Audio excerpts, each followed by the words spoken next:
How you doing? I'm Kevin O'Hara for alcoholmastery.com. Today's question is drinking alcohol really your problem? There's a couple of ways that you can look at this, right? First of all, is drinking alcohol your problem? Is it a problem for you, right?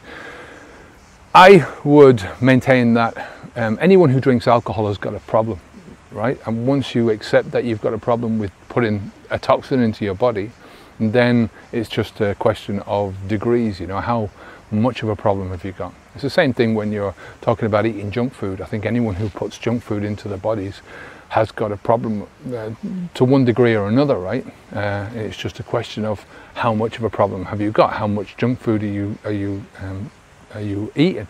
Same thing with smoking cigarettes. Anyone who smokes a cigarette has got a problem, right? Anyone who smokes has got a problem. It just depends on how much of a problem. If you smoke 1 cigarette a week, you've got much less of a problem than somebody who smokes 100 cigarettes a day, but you've still got a problem, right? It's still causing you, it's not doing you any good doing this thing, so it's a problem. Now, whether or not it's your problem, of course it's your problem. Who else's problem is it? You know, it's one of the primary things that you've got to have in order to make any significant changes in your life, is you have to first of all say to yourself, well, I'm responsible for everything that I do 100%, right? It's my ability to respond that's going to make me either capable of changing, making the changes that I need to make in life, or not capable of changing. Simple as, right? There's no other way of looking at it, right? And by you saying to yourself, well, you know, maybe it's not my problem, it's caused by something else outside of me. Well, most people, they drink alcohol because of something else, right? Because of this, or because of that, or because of the other. But at the end of the day, it's just something that it's an excuse that they're making for the instant gratification mode of thinking. They cannot be arsed with putting up with the discomfort of change, right? Even though they know that the discomfort of maintaining what they're doing and carrying on with what they're doing is going to make things worse and worse and worse for them into the future, right? So you have to first of all take responsibility for whatever it is that you're doing. I've talked about this so much that alcohol cannot put itself into your body, right? Nobody else can force you to drink.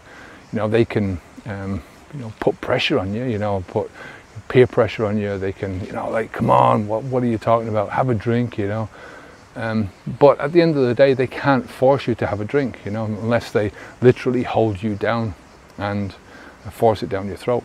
You know, and most alcohol problems, most serious alcohol problems are caused by day after day after day, people sip after sip after sip of alcohol. This is what causes all the issues inside.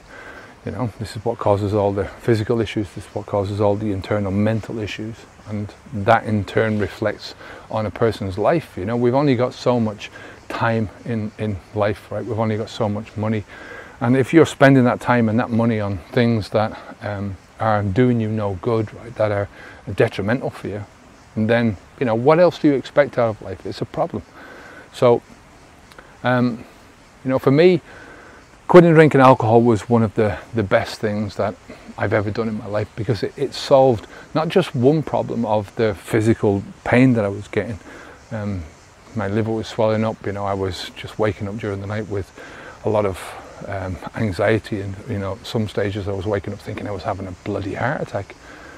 So not only did it stop that in its tracks, but it opened my life up and enabled me to do so much more, right? To achieve so much more I have more time, more money, I have more mental clarity.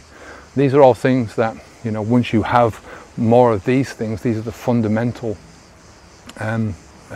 bricks that you can use to grow your life exponentially in different areas, you know. So if you want help with quitting drinking alcohol, I have something that I want to give you for free. It's my new book, 10 Steps to Stop Drinking Alcohol for Good. Now, if you download this, if you read it and apply the principles, I'm confident that you'll enjoy a much better life, right? You'll get so many benefits from it, you know, better mental clarity, better relationships, better financial balances in your bank account, much more. So all you have to do is click on the link down below this video to get started. Go to the website alcoholmastery.com, click on the button, enter your best email address, and I'll send you out a free copy. As I said, I'm confident that you'll enjoy this book and find it extremely useful. So go ahead right now, if you want help, click on the link down below, and I'll see you on the inside. I'm Kevin O'Hara for alcoholmastery.com. Take good care of yourself, take responsibility for your actions, keep the alcohol out of your mouth. Onwards and upwards. Take care. Bye now. Take care.